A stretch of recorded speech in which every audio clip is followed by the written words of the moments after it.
भाई चाइना की जो गाड़ियाँ हैं ना, मैं कहता हूँ कमाल है। बट इनमें एक छोटा सा मसला ये है क्यों नबील जी कि इनके पार्ट्स महंगे हैं थोड़े, या अभी कुछ पार्ट्स मिलते ही नहीं है, मिलते महंगे ही नहीं। नहीं हैं, मिलें भी तो महंगे हैं। इधर है लेकिन यार कतरियों की गाड़ी देखते हैं। इंटीरियर इनका कमाल है, कमाल। अच्छा जी, जीटोर, जीटोर बहुत ज़बरदस्त है। और ये वाली जो है ना जीटोर, ये चेक करें जी, कलर इसका बहुत ही प्यारा है, ब्लैक कलर में है।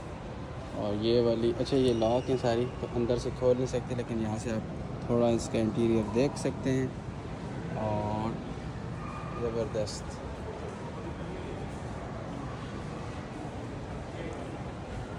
और इस गाड़ी को इन्होंने क्यों प्रोटोकॉल ज़्यादा दिया हुआ है नबील जी, इस गाड़ी को प्रोटोकॉल क्यों ज़्यादा मिला हुआ, ये अलग खड़ी है?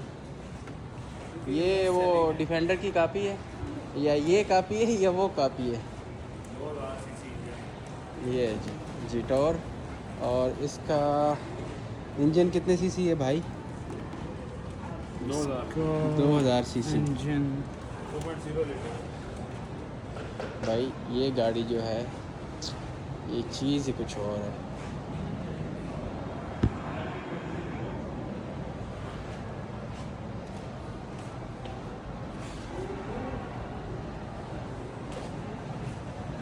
अच्छा, ये हम मॉल में घूम रहे थे तो अचानक हमें एक शोरूम मॉल के अंदर नज़र आया। हमने कहा चले थोड़ा ज़रा घूम लेते हैं, 2 मिनट रेस्ट कर लेते हैं, आपको भी थोड़ा गाड़ियाँ वाड़ियाँ दिखा देते हैं।